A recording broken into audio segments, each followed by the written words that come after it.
대표 고수들의 투자 노하우를 배워봅니다. 안녕하세요. 주식쇼 스트라이크 2부의 김혜선입니다. 이 태풍이 전국을 강타하면서 하루 종일 긴장된 하루를 보냈는데요.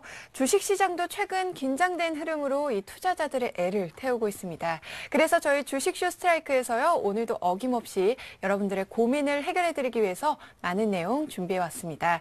2부에서는요. 전문가로부터 성공 투자를 위한 방법과 종목에 대해서 배워보고요. 또 여러분의 종목에 대한 고민도 해결해드리겠습니다.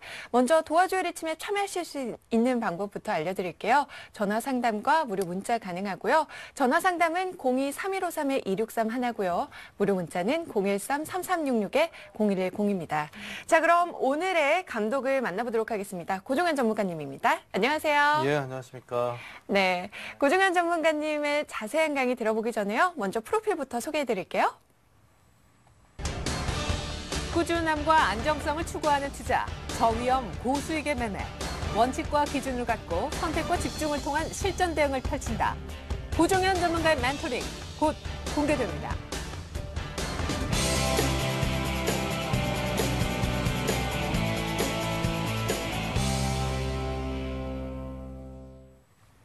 네, 고종현 전문가님. 예. 한 주 동안 잘 지내셨는지요? 네, 잘 있었습니다. 네. 먼저요, 오늘 강의에 들어가기 전에 저번 주에 투자 아이디어에 대해서 그렇죠. 강의를 해주셨잖아요. 예. 저번 시간 복습 좀 한번 해볼까요? 복습이요. 네. 그 기억 어떤 거 기억나세요 혹시? 또 저한테 질문하시고. 그런가요? 네. 자, 네. 포인트만 좀 짚어주세요. 그렇죠. 투자 아이디어라고 하는 것은 결국엔 뭐 기술적인 내용이 될 수도 있고 기본적인 내용이 될 수도 있다라는 네. 거였잖아요. 그러니까 제가 오늘도 이제 일부 시간에 시청자분들에게 시장에 대해서 얘기를 할 때 지난주 같은 경우는 이제 혜선 씨도 기억하실 겁니다. 지지난주 2주 전이죠. 2주 네. 전에 뭐 그 이격도 하고 인벨롭 밴드 네. 우리가 이제 공부를 하면서 지금 현재 시장 위치는 공격적으로 볼 때가 아니다라고 말씀을 드렸었잖아요. 네. 과열 구간이 임박했기 때문에 네. 그것도 어떻게 보면 투자 아이디어 중에 하나가 될 수가 있겠죠. 그러니까 네. 내 투자 아이디어라는 것은 주식을 사야 되냐 팔아야 되냐에 있어서 명분을 어떤 것을 가지고 가느냐라는 겁니다. 그러니까 그 시장이 이격이 벌어진 상태에서 과열 구간에 단기적으로 진입을 했을 때 네. 내가 가진 주식을 약간 축소해서 가져가자라는 것도 투자 아이디어 중에 하나가 되겠죠. 근데 네. 그런 부분들은 이제 기본적인 내용이 되겠죠, 아무래도. 그러니까 시장이 좀 단기적으로 많이 오른 상태에서 그 밸류에이션 대비해서 단기적으로 고평가가 돼 있다라고 하면 주식 비중을 당연히 줄여주는 게 맞는 거기 때문에. 네. 거기서 예를 들어서 말 그대로 이제 제가 이제 이런 질문들을 했었잖아요, 지난주에. 주식을 사실 때 뭐 단순히 누가 좋아서 좋다더라 해가지고 사는 건 그건 투자 아이디어가 아니다라고 말씀드렸었죠. 네. 그러니까 기본적인 내용이 됐든 기술적인 내용이 됐든 그 차트를 보고 이제 우리가 이제 투자 아이디어를 어느 정도 얻었다라고 하면 이제 기술적인 그 명분을 가진 투자 아이디어가 될 것이고요. 그리고 네. 기본적으로 뭐 일부에도 이제 말씀을 드렸던 게 중국발 모멘텀이 지금 기대가 되는 시점입니다라고 네. 했을 때는 시장 안에 중국 관련된 업종을 집어서 그 안에 대표주를 매수했다라고 할 경우에는 아무래도 기본적인 분석상에서의 명분을 끄집어낸 거잖아요. 네. 그러니까 지난주에 이런 내용을 했었죠. 네. 네. 기본적 분석과 이 기술적 분석에 대해서 그렇죠. 강의해 주셨죠. 그렇죠. 예. 네, 그럼 오늘은 어떤 내용 배우게 되나요? 오늘은 이제 그 선물과 옵션이라고 하는 파생 상품들에 대한 시장을 뭐 말씀을 드릴 겁니다. 아무래도 조금 그 내용만 좀 들어보신다라고 하면 어려움을 느끼실 수도 있을 것 같아요. 네. 근데 오늘 기본적으로 이제 시장 개념을 좀 말씀드리는 겁니다. 내가 이제 선물이나 옵션 매매를 안 한다라고 해도 네. 예, 현물 쪽에서 주식을 매매한다라고 해도 꼭 필요한 내용들이기 때문에 아주 그 간단하게 개념만 좀 잡고 가는 거고요. 네. 그 실제로 이제 우리 시장은 좀 특징을 가지고 있어요. 어떤 특징이 있죠? 그 현물 시장이라고 하면 이제 코스피와 코스닥, 네. 그렇죠? 이제 말 그대로 주식 본주를 이제 거래를 하는 겁니다. 주식이라는 상품을 거래를 하는 건데, 이제 선물 시장이라고 하면 또 선물 계약을 거래를 하는 네. 선물 매도와 선물 매수를 거래를 하는 시장이 또 있잖아요. 네. 그리고 풋옵션과 콜옵션의 옵션 시장이 있죠. 네. 근데 보통 이제 그 아주 그 이쁘게 정의를 하자라고 한다면 옵션을 거래하는 이유는 선물 시장의 선물 계약을 해지하기 위한 수단으로서 이제 거래를 합니다. 네. 그리고 선물 시장의 선물이라는 상품은 왜 선물 매수 매도를 하냐면 내가 가진 주식에 대한 위험 해지, 리스크 관리를 해지하기 위해서 리스크를 해지하기 위해서 이제 거래를 한단 말이에요. 네. 근데 우리 시장은 약간 특징적인 게 우리 시장만큼 파생 상품이 많이 활발한 시장이 또 없습니다. 네. 그러니까 거래 유동성 기준으로는 이제 세계 최고를 기록하고 있는 우리 시장이기 때문에 네. 선물 옵션 시장이 그렇기 때문에 꼭 그 앞에서 이제 이쁘게 정의를 했던 그런 정의 내용이 맞지가 않아요, 사실. 네. 그러니까 기관이나 외국인 같은 경우는 주식을 많이 사면 선물을 매도함으로 인해서 리스크 관리를 하는데 네. 실제로 우리 시장 같은 경우는 개인 투자자분들 같은 경우도 주식 매매를 안 하는 상태에서 선물 시장만 매매를 하시는 분들이 있어요. 네. 그리고 선물이나 현물 시장을 매매하지 않은 상태에서 옵션 시장만 매매를 하시는 분들이 계시단 말이에요. 네. 아무래도 이제 레버리지라는 좀 메리트가 있기 때문에 그렇게 거래를 많이들 하시는데 아무튼 뭐 앞에서 이제 말씀드렸듯이 기본적으로 파생 상품이라는 시장이 형성된 이유는 본주인 주식에 대한 리스크 관리를 하기 위한 시장입니다. 네. 근데 실질적으로 이 이론 자체는 어떻게 보면 이제 시청자분들 같은 경우도 파생 상품 매매하시는 분들한테는 맞지가 않겠죠. 나는 뭐 주식을 아무것도 안 가지고 있는 상태에서 지수에 연계된 그 선물을 매수 매도를 하는 사람이다라고 했을 때는 아무래도 주식에는 관심이 없는 상태에서 이제 선물 매매를 하는 거니까요. 네. 그래서 이런 부분들이 있는데요. 근데 또 앞에서 이제 말씀을 드렸듯이 기본적으로 그 웩더독이라고 좀 들어보셨을 겁니다. 웩더독이 뭔지 아세요? 아니요, 저 잘 모르겠습니다. 그러니까 앞에서 말씀드렸던 것이 주시장이 이제 주식시장이란 말이에요. 네. 주식시장이고 이제 부수적인 시장이 선물과 옵션 시장인데 네. 웩더독이라고 하면 주식 시장의 움직임에 따라서 선물 옵션의 시장이 변동이 돼야 됩니다. 기본적으로. 근데 웩더독 현상이 일어난다라고 하는 것은 네. 꼬리가 머리를 흔든다라는 거거든요. 네. 결국에는 선물 옵션 시장이 주식 시장을 가지고 흔들어 버리는 거예요. 네. 주식 시장의 변동에 따라서 움직여야 되는 파생 상품의 시장이 파생 상품의 움직임에 따라서 주식 시장이 흔들려 버리는 겁니다. 그래서 이런 것들이 특히나 많이 나타나는 것이 또 우리 증시이기 때문에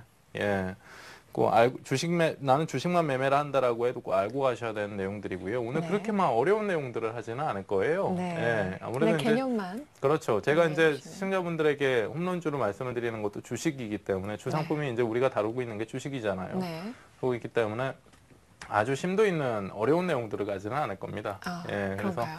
꼭 주식 투자를 하시더라도 알고 가셔야 되는 내용들, 파생 상품에 있어서 네. 그런 부분들을 오늘 좀 다뤄보도록 하겠습니다. 네. 굉장히 이 강의에 대해서 네. 배우고 싶었습니다. 파생 상품에 대해서. 이 혼자 아무리 읽고 아무리 들어도 이해가 가지 않더라고요. 오늘 그쵸. 저의 네, 알겠습니다. 네. 그러니까 해결사가 돼주세요.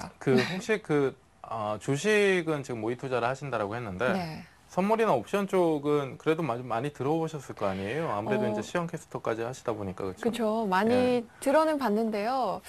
제가 혼자 공부하기에는 좀 한계가 있더라고요. 공부가 먼저 생각이 나던가요? 혹시 매매는 한번 해봐야 되겠다 이런 생각들은 안 해보셨나요? 혹시? 워낙 주위에서 이 네. 파생 상품에 대해서는 안 좋게 접하지 보죠. 말라는 그렇죠. 그런 네. 말씀들을 많이 해주셔서 전혀 생각은 안 하고 있었고. 그러니까 사실 어떻게 보면 혜선 씨 같은 경우도 지금 파생 상품을 공부하는 게 좀 일러요. 이러는 게 뭐냐면 네. 주상품이라는 게 이제 주식이기 때문에 주식시장의 생리를 제대로 알아야 그렇죠. 선물이나 옵션 시장의 생리를 알 수가 있습니다. 아직 그쪽도 예. 빠듯한데 말이죠. 그렇죠. 네. 약간 좀 이런 감이 있는데 그래도 얕은 지식이라도 파생 상품에 대한 지식은 꼭 가져가셔야 되기 때문에 오늘 좀 해보도록 하고요. 기본적으로 이제 선물이라는 걸 먼저 좀 말씀을 드릴 텐데 네. 지수 선물 시장이나 옵션 시장은 코스피 지수 안에 코스피 200이라고 있습니다. 네. 코스피 200이 뭔지 아세요? 이 200가지 종목을 그렇죠. 묶어놓은 그렇죠. 상품 아닌가요? 200가지 종목을 묶어놓은 지수죠. 네. 지수인데 어떤 200가지 종목군들이 모여 있나요? 다양한 종목군들을 그렇죠. 다양한 종목군들은 맞죠. 200가지가 모였으니까. 근데 대형사 우량주들이란 네네. 말이에요. 우량주. 그러니까 코스피 200은 지수 현물로 따지면 삼성전자와 마찬가지입니다. 그러니까 코스피 지수가 오르는데 코스피 200 지수가 내린다. 네. 예, 있을 수 있는 일이죠. 있을 수 있는 일인데 그 민원수가 극히 적은, 극히 드문 경우라고 보시면 돼요. 그러니까 코스피 200 지수는 대형 우량사만을 모아서 만든 지수대라, 또 다른 지수대라고 보시면 돼요. 네. 그 코스피 200을 기초로 해서 형성이 된 게 선물 시장입니다. 그래서 200개의 대형 우량사들의 움직임에 따라서 네. 선물의 가격이 결정된다라고 보시면 돼요. 그래서 지금 CG가 나오는데요. 코스피 200을 기초로 해서 가격 형성을 하고 그에 따라서 선도 계약, 말 그대로 이제 그 코스피 지수, 코스피 200 지수가 이후에 어떻게 움직일 것이냐에 대한 그 예상, 선도 계약을 미리 해두는 것을 이제 선물 매매라고 하는 거고요. 네. 기본적으로 뭐 그 369 12월 달, 그렇죠? 네. 선물 시장이라는 것, 선물 파생 상품이라는 것은 이게 이론, 이제 아주 원초적인 이론인데요. 네. 주식 시장은 끝이 없잖아요. 그렇죠. 그렇죠? 정말 뭐 말 그대로 이 나라가 사실 뭐 나라가 망한다라는 표현 자체가 적절한지 모르겠습니다. 그러니까 그게 어떤 식으로 적절한지 못하냐면, 그러니까 그 완전히 나라가 그 우리나라 안에 있는 기업들이 전부 다 해산하는 일들은 네. 있을 수 없는 일이잖아요, 네. 사실. 그러니까 코스피 지수나 코스닥 지수, 종합 지수, 그 주식 시장의 지수 같은 경우는 만기라는 게 없어요. 끝나는 시점이 없습니다. 네. 처음에 이제 만들어낸 주식시장이 형성된 시점부터 이건 끝이 없는 시장이다라고 해서 만든 시장이라고 보시면 돼요. 네. 반면에 이제 선물 옵션 같은 경우는 만기라는 게 있어요. 네. 만기라는 게 있다라고 한다면 제한된 기간 동안 이제 거래를 하는 거죠. 네. 예. 그래서 선물 시장 같은 경우는 369 12월 달입니다. 3개월마다 이제 만기가 돌아오는 거고요. 네. 기본적으로 이제 3개월마다 만기가 돌아오는 선물 그 만기 날은 동시만기 날이 될 수밖에 없습니다. 동시만기 날이라고 하는 것은 선물하고 이제 옵션이라는 시장과 선물 시장이 같이 이제 만기가 되는 날을 동시만기일이라고 하는데요. 네. 칠판에 좀 써서 볼게요. 그 기본적으로 이제 369 12월 달이에요. 369 12월 달이 선물 만기일입니다. 네. 선물 시장이 만기가 되는 날이에요. 근데 옵션 시장 같은 경우는 매달 만기가 있습니다. 1, 2, 3, 4, 5, 6 이렇게 있으면 12월 달까지 있으면 이 그 만기 날은 항상 둘째 주 목요일이에요. 네. 그걸 이제 정해놨습니다. 둘째 주 목요일에 파생 상품은 만기가 된다. 그러면 1, 2, 3, 4, 5, 6, 7, 8, 9, 10, 11, 12까지 12월 달에 매달 둘째 주 목요일은 옵션이 만기가 되죠. 네. 옵션 만기. 선물 시장은 369 12월 달에 둘째 주 목요일 날 만기가 돼요. 그러면 겹치는 날이 있잖아요. 3하고 6월 달, 9월 달, 12월 달이 겹치잖아요. 네. 그럼 선물 시장과 옵션 시장이 동시에 만기된다라고 해서 동시만기일이라고 합니다. 네. 그래서 그때는 시장이 좀 출렁이는 예, 흐름을 많이 보이죠. 그렇죠. 그런 내용들이 정작 좀 중요하기는 한데요. 네. 일단 기본적인 내용부터 좀 다루고 그 특징을 좀 알려드릴게요. 그래서 그 369 12월 달은 선물 시장의 만기 날이기도 하지만 옵션 시장도 만기가 되는 동시 만기일이기 때문에 보통 이제 동시 만기일이라고 하고, 제가 지금 말씀드리는 것은 지수 연계 파생 상품에는 선물 옵션의 종류도 지수 연계 선물이 있고요. 네. 종목 선물이 또 있어요. 종목 선물이 있고 네. 지수 연계 옵션이 있고 종목 옵션이 있습니다. 그러면 하나, 둘, 셋, 네 개잖아요. 네 개의 파생 상품이 만기가 되는 날이 네. 369 12월 달에 둘째 주 목요일. 그래서 쿼더러블 만기일이라고 합니다. 네 개의 파생 상품이 만기가 되는 날. 네. 그래서 그 둘째 주 목요일이라는 거 꼭 기억하세요. 둘째 주 목요일에 그 369 12월 달은 동시만기일이 오고, 그리고 나머지 1, 2월 달이나 4, 5월 달이나 뭐 나머지 이제 다른 달 둘째 주 목요일은 옵션 만기인 날이 돌아온다라고 보시면 됩니다. 네. 그래서 기본적으로 이제 만기가 되는 그 만기 날이 이제 둘째 주 목요일 만기 날 설명을 좀 해드린 거고요. 네. 그리고 이제 그 앞에서 말씀드렸듯이 리스크 해지 기능이라고 하는 것은 기본적으로 이제 이론상의 내용이라고 좀 보시면 될 것 같아요. 제가 이제 기본 그 기초 내용을 좀 말씀을 드리고 네. 그 설명을 좀 해드릴 건데 그 뭐 앞에서 이제 혜선 씨가 말씀을 해주셨듯이 만기 날은 좀 특징이라는 게 또 있습니다. 실전에서 실전 매매를 할 때 특징이라는 게 좀 있습니다. 그래서 그 부분 좀 설명을 해드릴 거고요. 잠깐만요. 그리고 이제 다음 내용은 예, 지수 선물에 대해서 먼저 말씀을 드리고 이제 옵션 설명을 해드릴 건데요. 제가 이제 만기가 있는 파생 상품은 만기가 있다라고 했잖아요. 네. 주식은 만기가 없단 말이에요. 네. 근데 만기가 있다라는 것은 결국에는 말 그대로 청산 절차를 밟는, 시장이 청산을 한다라는 것인데, 네. 실판이 잘 안 지워지네요. 예. 그러게요. 청산을 한다라는 것인데, 그 주식이라는 것은 만기가 없기 때문에 제로섬 게임이 아닙니다. 제로섬 게임이 뭔지 아세요? 그 손실과 수익이 0이 되는. 그렇죠. 궁극적으로 0으로 수렴하는 거예요. 네. 누구도 그러니까 잃은 사람과 그러니까 손실 난 금액과 네. 수익 난 금액을 합치면 네. 0이 되는 겁니다. 그게 이제 제로섬 게임인데요. 주식은 만기가 없기 때문에 제로섬 게임이 아니에요. 네. 모두가 돈을 벌 수가 있습니다. 실제로 네. 주식시장은. 근데 옵션 시장 같은 경우는 선물 옵션 시장 같은 경우는 만기가 있다라고 했죠. 369 12월 달에 선물 만기예요. 네. 그러면 만기가 되는 그 시점에서 해산하는 거예요, 말 그대로. 네. 해산하게 되면 예를 들어서 1월 달부터 3월 달까지 거래된 그 선물 12월 둘째 주 목요일이죠. 네. 12월 둘째 주 목요일부터 3월 달의 둘째 주 목요일까지 거래가 됐던 선물들이 만기가 된다라고 했을 때 네. 해산하면서 결국에는 0이 되는 겁니다. 0이. 네. 근데 기본적으로 이게 이론이고요. 또 실전에서는 그런 게 있죠. 롤오버라고 들어보셨어요? 네? 롤오버. 아니요. 네. 자신 있게 아니오라고 네. 하시네요. 네. 네. 롤오버라는 것이 뭐냐면 선물 옵션이 이제 만기가 있잖아요. 근데 369 12월 달에 선물 만기가 되는 상품은 무조건 청산해야 되는 것은 아닙니다. 그러니까 물론 청산을 해야 되는데 기법상에 이제 롤오버를 한다라는 것이 있어요. 롤오버를 한다라는 것은 만기를 연장해 버리는 겁니다. 네. 그래서 기본적으로 이제 기관이나 외국인이 하는 롤오버와 개인 투자자들이 하는 롤오버는 좀 형태가 많이 달라요. 왜냐하면 네. 그 개인 투자자들 같은 경우는 말이 그냥 롤오버라고 하는 것이지 그냥 지금 현재 그러니까 동월물을 팔고 차원물 새롭게 거래될 물을 재매수를 하는 게 이제 롤오버라고 하는데 네. 등가격에서 네. 아무튼 그런 정도의 이제 실전상의 그 매매 방법이 있는 거고요. 네. 지수 선물은 결국에 손실하고 수익이 합쳐지게 되면 0이 되는 이제 제로섬 게임을 하는 것이고, 네. 그리고 이제 그 지수 선물 같은 경우는 왜 투자자들이 선물 옵션 거래를 한다라고 생각하세요, 혜선 씨?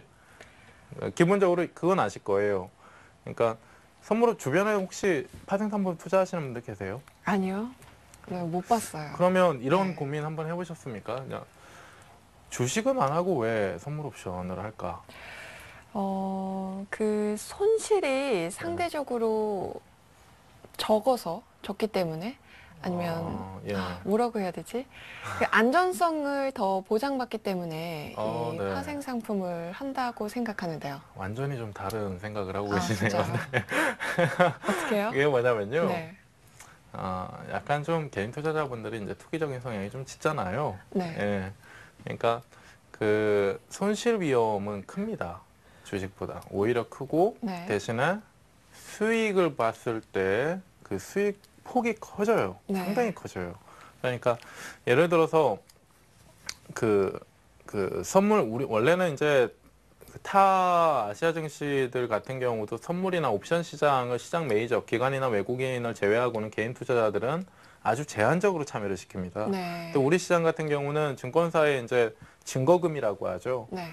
선물 거래를 할 때는 이제 계약을 사는 거예요. 그 삼성전자를 살 때 삼성전자 주식을 살 때 한 주, 두 주를 하는 것과 같이 네. 선물 시장에서도 참여를 하려면 계약을 사야 됩니다. 네. 한 계약을 사든 두 계약을 사든 해야 돼요.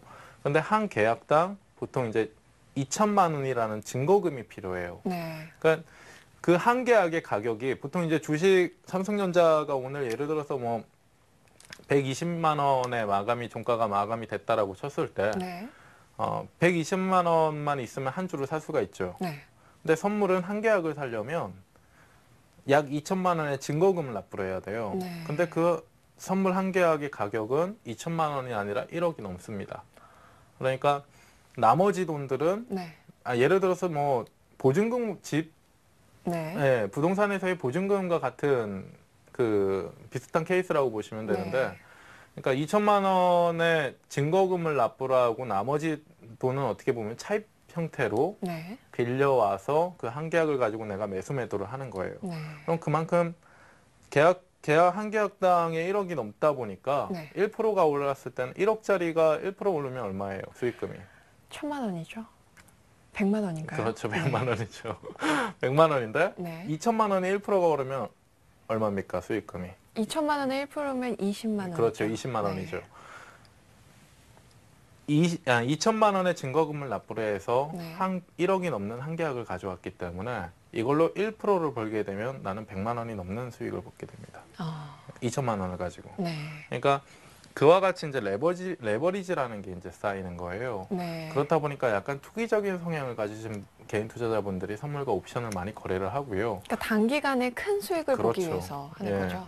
옵션 같은 경우는 선물도 그렇지만 옵션 같은 경우는 또 제한 폭이라는 것 자체가 없습니다. 네. 그러니까 이렇게 보시면 돼요. 일단 선물을 지금 하고 있으니까 선물은 약 6.66배 정도, 6.666666배의 레버리지를 지니고 있어요. 그러니까 네.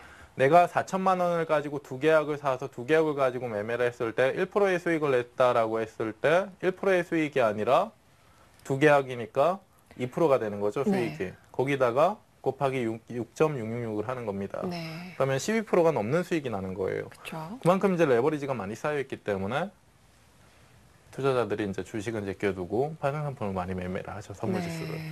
근데 그것도 아셔야 돼요.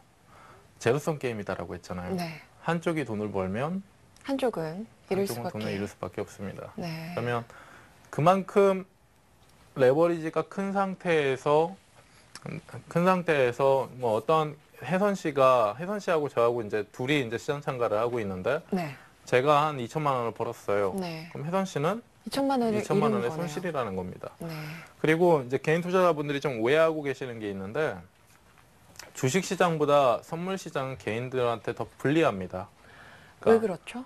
확률 통계적으로 있잖아요. 주식으로 돈 번 사람은 100명 중에 2명이라고 하면 네. 선물 옵션을 가지고 개인 투자자분들 중에 선물 옵션을 가지고 돈 번 사람은 네. 1000명 중에 2명이라고 해요. 네. 실제로 그 계좌의 통계라는 게 네. 역사적으로 있었던 적이 있어요. 그러니까 집계를 해본 적이 있었어요. 네. 그래서 실제로 이제 시장 구조 자체도 약 51%의 시장 메이저와 개인이 있다라고 했을 때 51%의 승률을 가진 이론상 승률을 51% 정도를 가지고 메이저는 출발을 하고요. 네. 49%의 승률을 가지고 개인들은 출발을 합니다. 그래서 말 그대로 그냥 처음부터 미칠 걸 알고 들어가는 거죠. 네. 개인 투자자 같은 경우는. 그래서 그런 부분들이 있어요. 그래서 이 높은 레버리지라고 하는 것은 결국에 내가 단기간에 7배에 가까운 수익을 네. 낼 수 있다라고 해도 반대로 7배에 가까운 손실을 낼 수도 있다라는 겁니다. 네. 그걸 꼭 알고 가셔야 되고요. 그래서 앞에서 이제 설명해드렸던 특징이 우리나라 선물 옵션 시장은요, 참 특이하게도 그렇죠? 네. 아직 신흥국 시장이다 뭐다 하는데 거래 유동성에서는 세계에서 가장 큰 시장이 우리 시장입니다. 네. 참 특이한 그렇죠. 많이 특이한 거죠. 네, 현상이죠. 그래서 일부의 외국인들 같은 경우는 아시아의 신흥국 증시에 그 파생 상품을 투자한다라고 했을 때 네. 우리 시장을 이용하는 경우가 되게 많아요. 그러니까 예를 들어서 중국의 주식을 샀다라고 했을 때 선물 매도로 해지를 하고 싶다. 그러면 우리 시장에 선물을 갖다가 패는 경우들도 없지는 않습니다. 그 정도로 이제 우리 시장이 이제 특징을 가지고 있다라는 거고요. 네.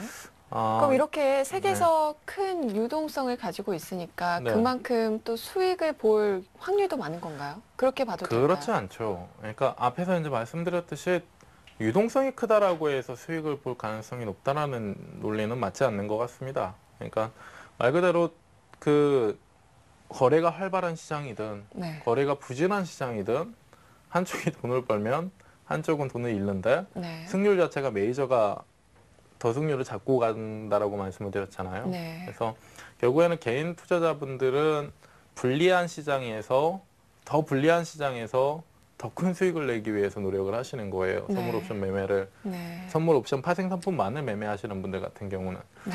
예, 그 정도가 있고요. 제가 이제 예를 좀 들어드릴게요. 네. 선물이라는 게 뭐냐? 예, 예를 좀 들어드릴 텐데 네. 제가 일단 이 칠판이 잘 안 지워져서요. 네. 많이 쓰기는 싫은데 자, 무슨 과일 좋아하세요? 저요. 예, 저 복숭아 좋아합니다. 복숭아요. 네. 복숭아가 요즘 얼마죠? 제가 마트에 들른 지가 오래돼서요. 그래요? 복숭아 가격을 알기가. 네, 그럼 복숭아를 네. 복숭아가 지금 한 2,000원 합니다. 한 개당. 예, 개당 네. 2,000원 합니다. 개당 2,000원 하는데 네. 제가 복숭아 장사를 해요. 네. 복숭아 장사를 하는데 그 작황에 따라서 복숭아의 가격이 계속 위아래로 왔다 갔다 하잖아요. 네. 그러니까 뭐 많이 이제 생산이 됐다라고 하면 가격은 내려가고요. 조금밖에 생산이 안 됐다라고 하면 가격은 올라가게 되죠. 네. 자, 이번 주 지금 오늘 가격이 2,000원이에요, 개당. 네. 저는 이제 혜선 씨한테 2,000원에 팝니다. 근데 이 복숭아를 제가 이제 도매에서 떼올 때는 네. 1,500원에 떼와요. 네. 개당 1,500개가 됐네요. 네. 1,500원에 떼와요. 1,500원에 떼와서 2,000원에 혜선 씨한테 한 개 팔면 500원이 남죠. 네. 근데 앞에서 말씀드렸듯이 복숭아의 가격은 계속 올랐다 내렸다 해요. 네. 근데 다음 주 오늘과 같은 이 태풍 날씨를 또 보니까 네. 내일 모레 되면 복숭아가 1,500원에 떼어오던 게 한 3,000원까지 뛸 것 같아요. 네.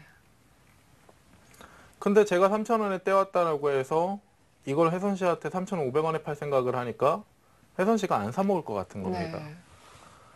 그래서 그 도매상한테 제가 1,500원에 떼온 도매상한테 얘기를 해요. 네. 도매상한테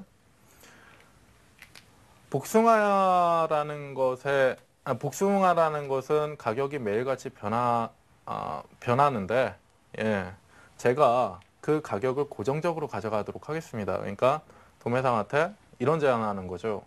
내일 복숭아 가격이 내릴지도 모른다. 네. 근데 오를 수도 있지 않냐. 네. 근데 나는 1,500원에 개당 1,500원에 가져오겠다라고 해서 계약을 하는 겁니다. 네. 그러면 예를 들어서 내일로 넘어갔는데 예상과 같이 3,000원까지 올랐어요, 복숭아가. 네. 도매상의 가격이. 근데 전날 이렇게 계약을 해놨죠. 1,500원에 가져오겠다라고. 네. 그럼 저는 내일 3,000원으로 오른 이 복숭아를 1,500원에도 가져올 수가 있는 겁니다. 네. 저랑 계약한 도매상한테 떼오면서요. 네. 그러면 제가 이득을 보는 거죠. 그쵸. 근데 저는 1,500원에 가져와서요. 혜선 씨한테 2,000원에 팔 거예요. 네. 그럼 이익률은 변하지가 않습니다. 500원이 남죠. 네. 대신 혜선 씨한테 팔 수가 있잖아요. 그러니까 이와 같은 계약을 하는 게 이제 선물 계약이라고 보시면 돼요. 반면에 제가 내일이면 3,000원으로 오를 것으로 예상했던 복숭아 가격이 오히려 1,000원으로 떨어져 버린 겁니다. 근데 벌써 계약을 했어요, 저는. 네. 그래서 1,500원에 가져왔습니다. 네. 예. 이와 같은 계약을 이제 선물 계약이라고 하는 거예요. 이해하시겠어요? 들으면 이해는 가죠. 네. 시장에 들어가면은 또. 예. 그러니까 생각이 오는 거죠. 시장에 대해서 예를 좀 들어드릴게요. 네. 자, 지금 종합지수가 2,000포인트예요. 지금 종합지수가 2,000포인트인데, 네. 자, 제가 네. 칠판이 오늘 많이 안 지워지네요. 꾹꾹 눌러서 예. 지워주세요. 이쪽에다가 마저 설명을 좀 할게요. 네. 지금 시장이 2,000포인트인데요. 네. 내일 시장이 오를 것 같아요, 내릴 것 같아요? 네.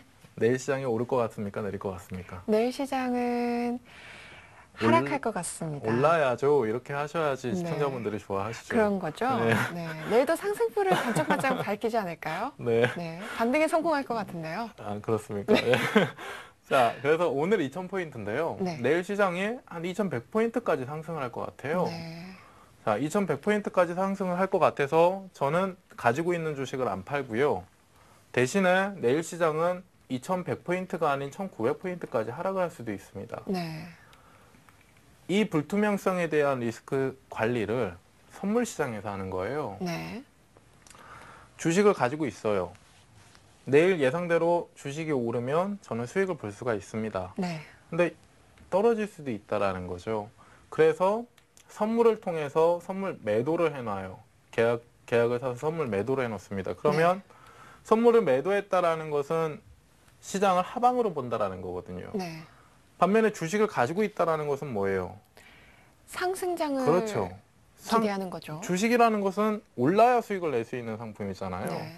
그러니까 주식을 많이 가지고 있는 상태에서 내일 오를 것 같아서 주식 팔 생각은 없고 혹여나 떨어질 것 같으니까 선물 매도를 하는 거예요. 네. 이해하시겠어요? 주식은 가지고 있고 그렇죠. 선물은 매도만. 그렇죠. 네. 그래서 이렇게 헷갈리시는 분들이 계실 겁니다. 그러면 내가 내일 주식이 올랐을 때 그리고 선물 매도를 한 상태에서 내일 주식이 올랐을 때 주식으로는 수익을 벌었어도 선물 매도를 해놨기 때문에 손실 아니냐 어차피. 네. 그럼 쌤쌤이 아니냐라는 생각을 하시는 분들이 계시는데요. 네. 기본적으로 만기가 있는 상품과 없는 상품의 차이입니다. 만기가 있는 상품은요. 보세요. 만기 날을 기준으로.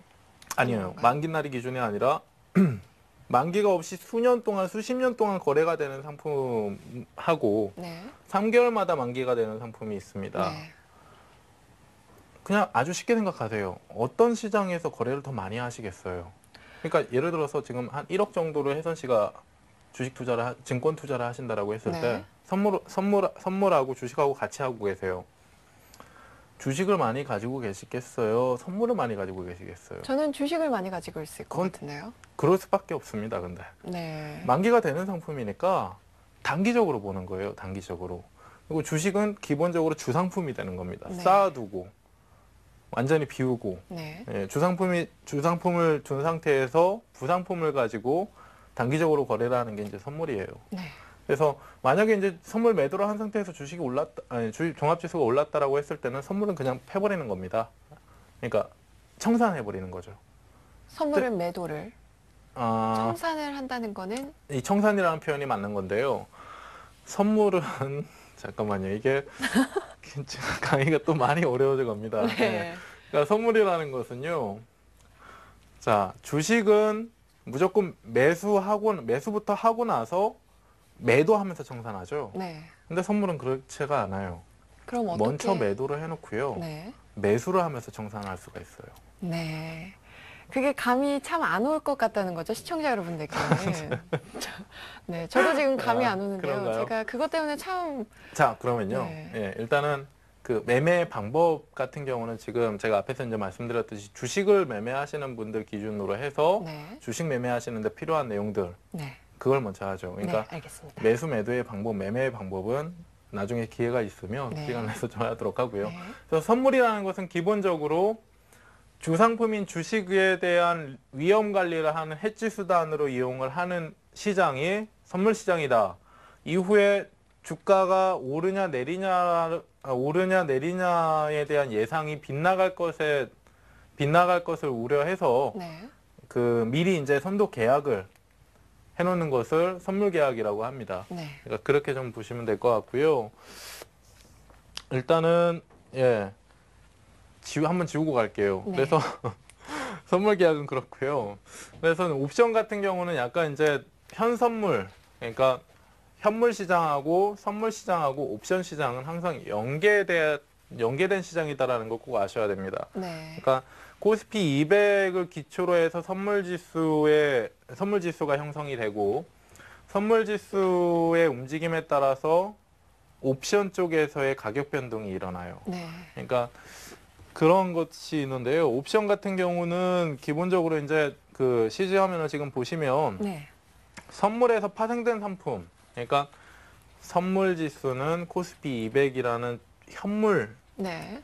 주식 다 연관이 되어 200개, 있는 거죠. 예, 네. 주식 200개의 움직임에 따라서 선물 지수가 나오는 것이고 네. 옵션은 그 주식 200개에 따라서 움직이는 선물 지수에 의해서 옵션 지수가 만들어진다라고 보시면 됩니다. 네. 그래서 그 선도 계약에 따른 권리 매매라고 하는 것은 조금 복잡할 수가 있는데요. 네. 앞에서 이제 복숭아 가지고 예를 좀 들었었잖아요. 네. 근데 여기서 한 번 더 해지를 하는 거예요. 그게 뭐냐면 네. 그 앞에서 이제 다시 한번 설명을 해드릴게요. 그 2,000원짜리였죠. 2,000원짜리 복숭아가 내일 3,000원까지 오를 것 같아서 1,500원에 도매상한테 가져오겠다라고 해서 계약을 하는 게 이제 선물 계약이라고 했습니다. 네. 그 이제 선물 계약을 했잖아요. 그 계약에 대한 권리를 가지고 또 계약을 하는 거예요. 네. 좀 어려워지죠? 그렇죠. 많이 어려워지죠? 선물과 옵션은 네. 권리인가요? 그렇죠. 아니면 옵션만 권리를 아니, 행사할 수 있는 건가요? 그러니까 계약, 그러니까 표현 자체를 옵션도 이제 계약이라고 합니다. 네. 한 계약, 두 계약, 세 계약 이렇게 얘기를 하는데, 네. 그러니까 예를 들어서 제가 다시 한번 예를 들어 드릴게요. 네. 복숭아의 가격이 내일 급변할 것을 우려해서 그 가격을 잡아두기 위해서 도매상하고 계약을 했다라고 했죠. 네.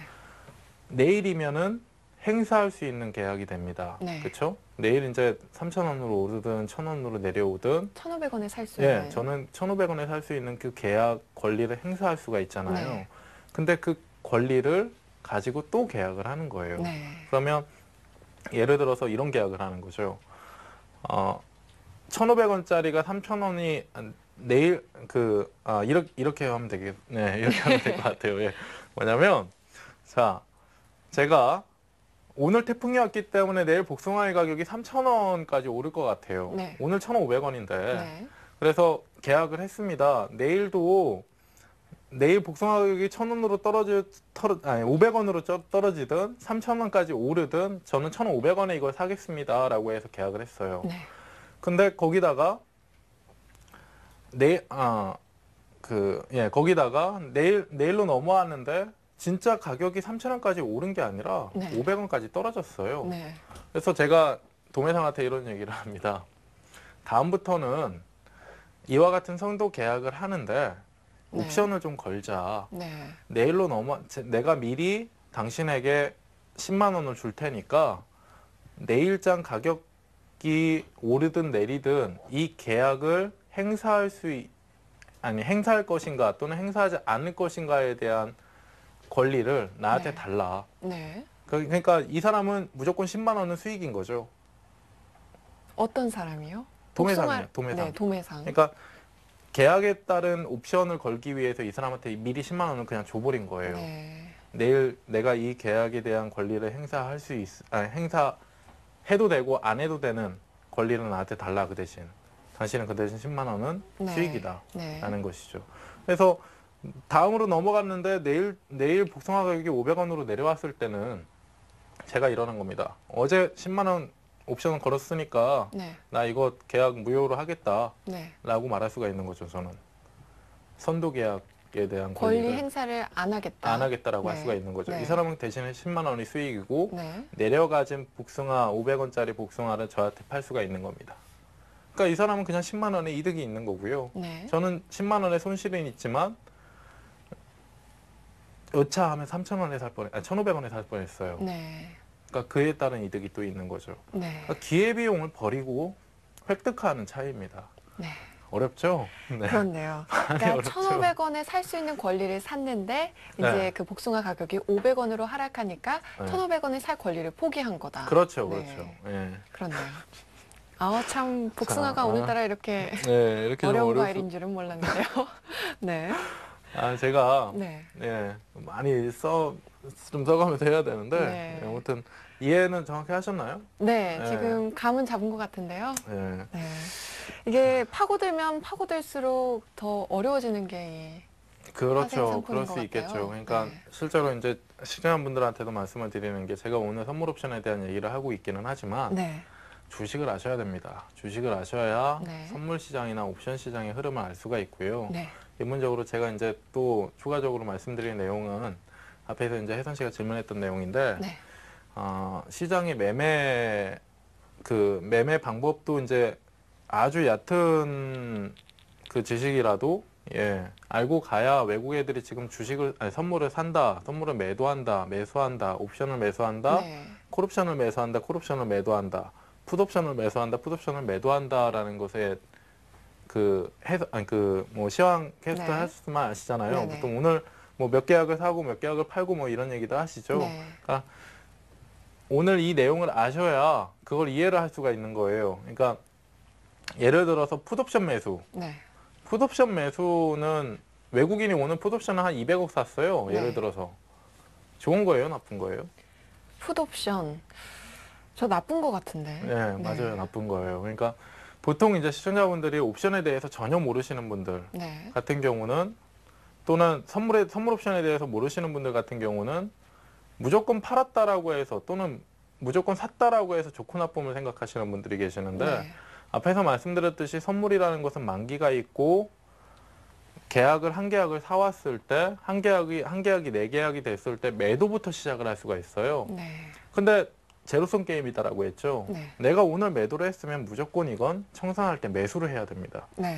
결국에는 오늘 외국인이 예를 들어서 한 만 계약의 선물 매도를 했다라고 했을 때 네.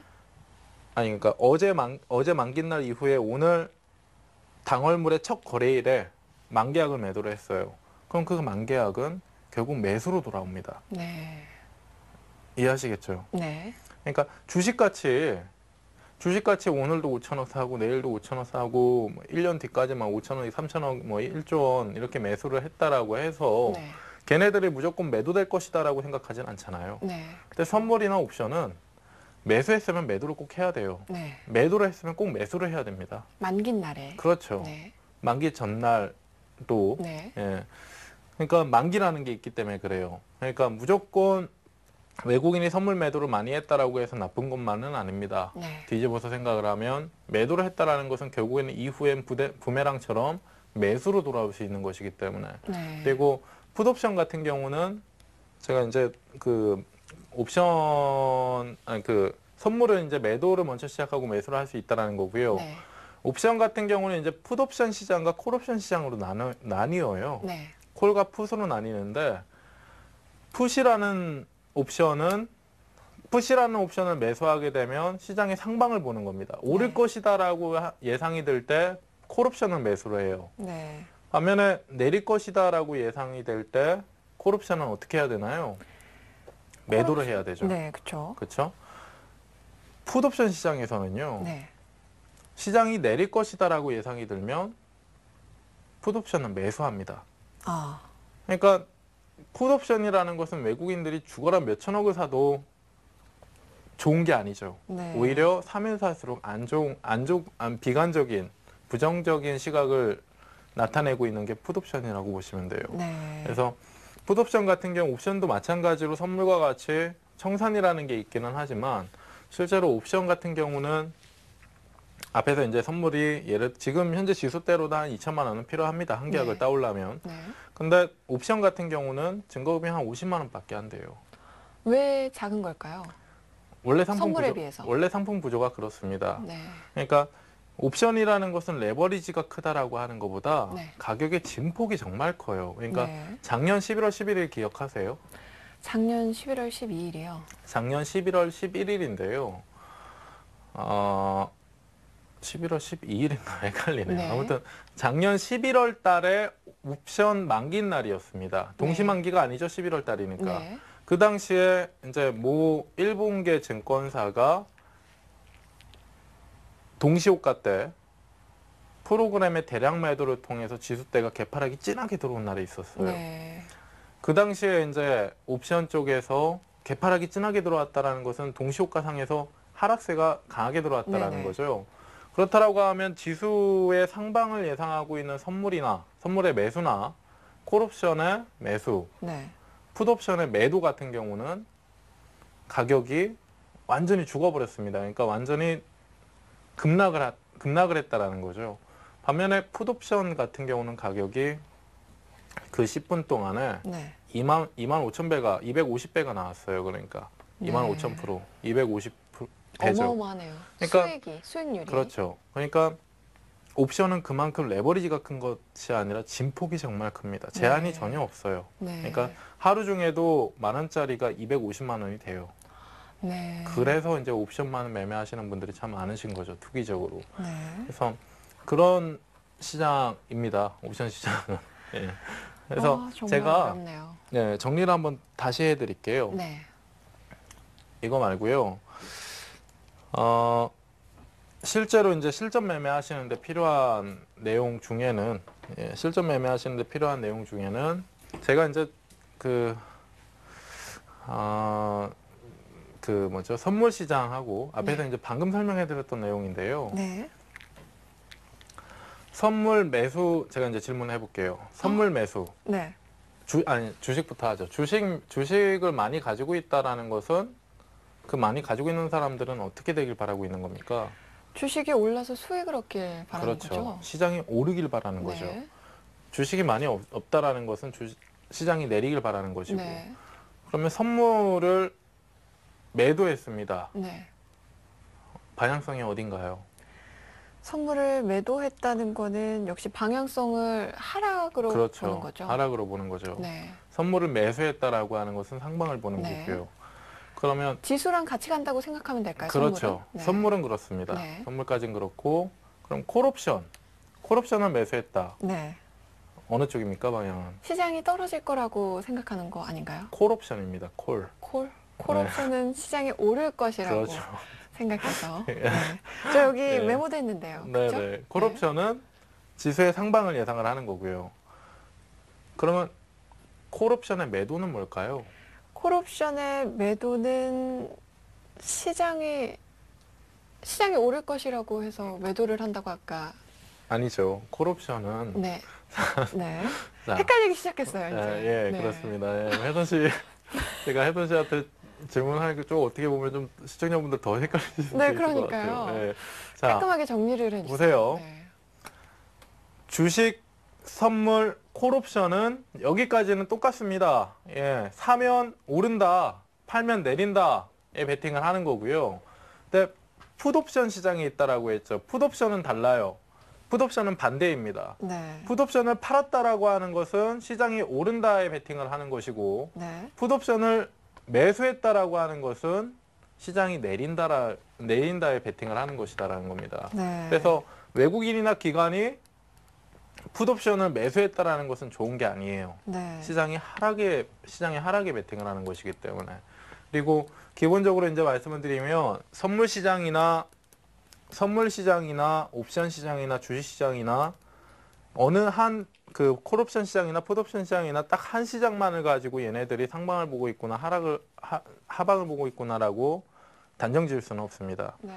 항상 큰 규모의 자금을 가지고 움직이는 외국인과 기관이기 때문에 현물을 어느 정도 가지고 있는 상태에서 선물 매도를 했을 때는 해지가 될 수가 있는 거고요. 네. 앞에서 말씀드렸듯이 웹도독이라고 그랬죠. 네. 현물을 많이 가지고 있지 않은 상태에서 선물 매도를 했을 때는 시장의 하방을 강하게 봐버리는 겁니다. 근데 제가 오늘 시장 얘기를 잠깐 좀 해드려야 되는데 네. 지금 강의 시간 마지막 시간이 얼마 안 남아서요. 간단하게 좀 봐드릴게요. 네. 자, 시청자분들 잘 보세요. 자, 2주 전에 강의했던 내용 자료들 그대로 있죠. 네. 이거 뭔가요? 볼린저 밴드. 우리 이때 강의했었잖아요. 네. 상단 막 부딪히고 있을 때. 네. 이게 지금 과열을 나타내는 거다. 네. 그리고 이격도. 기억나시죠? 네. 이격도가 107 이상으로 올라가게 되면 과열을 나타내는 것이죠. 네. 실제로 시장이 기간 조정을 주다가 가격 조정을 소폭 줬습니다. 한 40, 50% 정도, 40포인트 정도밖에 안 줬어요. 네. 근데 이격도는 어떻습니까? 하락했죠. 그렇죠.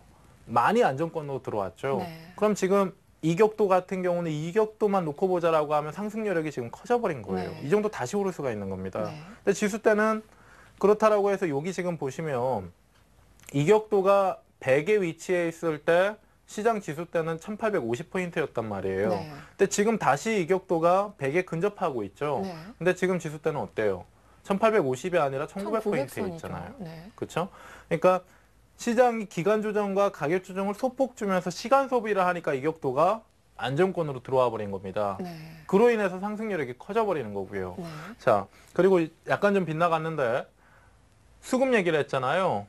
예, 시청자분들 잘 보셔야 되는 게 외국 애들은 1800포인트 전후로 해서 매수 많이 안 했습니다. 1900포인트 넘어가면서 1조 원 넘게도 주식 사고 했어요. 몇천 원씩 계속 사고 했습니다. 네. 그리고 1950포인트에 걸쳐져 있는 시장 안에서도 순매수세를 계속 이어갔죠.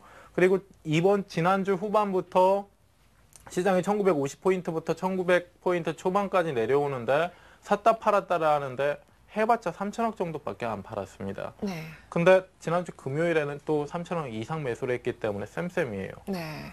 그렇게 많이 1900포인트가 넘어가면서 주식 매수를 많이 했던 애들이 지수가 다운됐는데도 주식을 안 팔고 있다는 겁니다. 수급이 안 꼬였다는 거죠. 네. 시장이요. 제가 지지난주에도 시장 얘기 1부 때 죽어라 말씀드렸던 것이 쉬었다 가야 된다. 이격이 많이 벌어졌고 빨리 올라왔기 때문에 다 올라온 게 아니다. 빨리 올라왔기 때문에 이격을 좁히면서 쉬어줘야 된다라고 말씀드렸어요. 쉬어주는데 세게 못 내려온다라고 말씀드렸죠. 네. 수급이 좋기 때문에. 그렇죠? 제가 1부 때도 이제 말씀을 드렸던 것이 눌림목이 완성될 수 있는 구간입니다. 네. 시청자분들 조금 자신 있게 시장 보시는 거 중요해요. 지금 항상 그랬던 것이 항상 반등 한번 시장에 큰 출렁임이 있고 반등의 초입 구간에서는 항상 소극적인 게 가장 소극적인 주체가 개인입니다. 네. 그래서 항상 현금 들고 있다가 많이 올라오면 그때 쳐다보잖아요. 네. 그렇다고요.